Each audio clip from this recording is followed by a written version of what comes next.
আপনার জীবন কেমন চলতে থাকলো? আমার যখন 1 বছর বয়স আমার বাবা মায়ের ডিভোর্স হয়, তো আমি আমার মায়ের সঙ্গে থাকতাম। আমি আমার জীবনের প্রথম 19 বছর একজন ইভাঞ্জেলিক্যাল খ্রিস্টান হিসেবে কাটিয়েছি।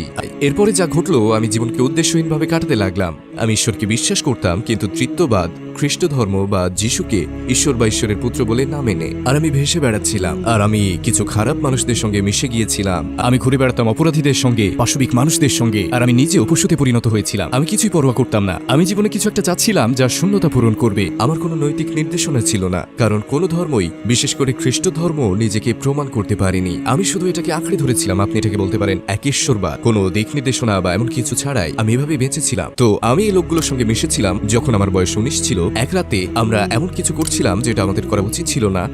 আমার একজন তথাকথিত বন্ধু বলল, আমি একটা জায়গা চিনি যেখানে ডাকাতি করতে পারি, তো সবাই নিজেদের পিস্তল নাও আর চলো। কাছে কোনো পিস্তল বা বন্দুক ছিল না। আমি কাউকে জিম্মি করিনি বা কারো দিকে বন্দুক তাক করিনি। আমি যেটা করেছিলাম সেটা হলো, আমি শুধু কম্পিউটার, অলংকার আর টাকা গাড়িতে তুলেছিলাম। কেউ যদি আমাকে জিজ্ঞেস করে কেন তুমি ডাকাতি করলে, এই সশস্ত্র ডাকাতি, আমি বলবো উত্তেজনার জন্য। কারণ আমি শূন্য ছিলাম। আমার ভিতরে কিছুই ছিল না। আমাকে বলার মতো কেউ ছিল না। কোনো পরিণতিও ছিল না। কোনো বিশ্বাস ছিল না। আমি কোন রকম ভাবে টিকে ছিলাম। এখানে একটা গুরুত্বপূর্ণ বিষয় হলো, আমার চাকরি ছিল, আমার অ্যাকাউন্টে টাকা ছিল, আমার চুরির প্রয়োজন ছিল না। কিন্তু আমার জীবনে কিছু একটা অনুপস্থিত ছিল। আমার জীবনে কোনো ঈশ্বর ছিলেন না। আমার জীবনে কোনো শৃঙ্খলা ছিল না। তো আমরা ডাকাতিটি করেছিলাম, আর 24 ঘন্টার মধ্যেই আমরা গ্রেফতার হলাম। তার আমাকে গ্ল্যাডিয়েটর স্কুলে পাঠালো। আইনজীবী আমার কাছে এসে বললেন, আপনি 8 থেকে 10 বছরের সাজা পেতে যাচ্ছেন।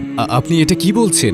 আমাকে রাখা হলো ওয়াশিংটন রাজ্যের সবচেয়ে ভয়ঙ্কর নিরাপত্তা বিশিষ্ট কারাগারে। সেই কারাগারের নাম ছিল ওয়ালা, সাধারণত জঙ্গি বা সিরিয়াল কিলারদের জন্য নির্ধারিত। যেদিন আমি ওয়ালায় গেলাম, আমি ভীত ছিলাম।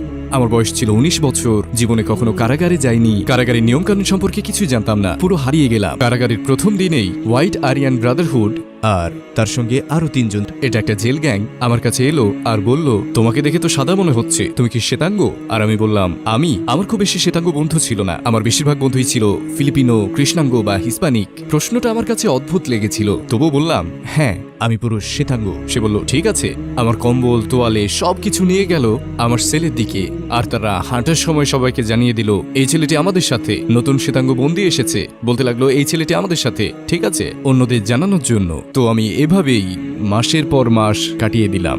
আমাকে জিজ্ঞেস করা হলো, তুমি কি গির্জায় যেতে চাও? আমি বললাম না। তুমি কি বাইবেল পড়তে চাও? আমি বললাম না। আমি নিজেকে অন্য ধর্মগুলো জানা সম্পর্কে ধাবিত করলাম। আমি ইহুদিবাদ পড়েছি। আমি হিন্দু ধর্ম সম্পর্কে পড়লাম মাত্র 5 মিনিটের জন্য। আমি একটা বই পড়লাম আর মনে হলো এটা একদমই আমার জন্য না। সংক্ষেপে বলতে গেলে আমি বলবো 6, 7, 8 মাস পার হয়ে গেল। আমি কারাগারের উঠোনে একা হাঁটতাম। এটা খুবই বিপজ্জনক একটা কাজ।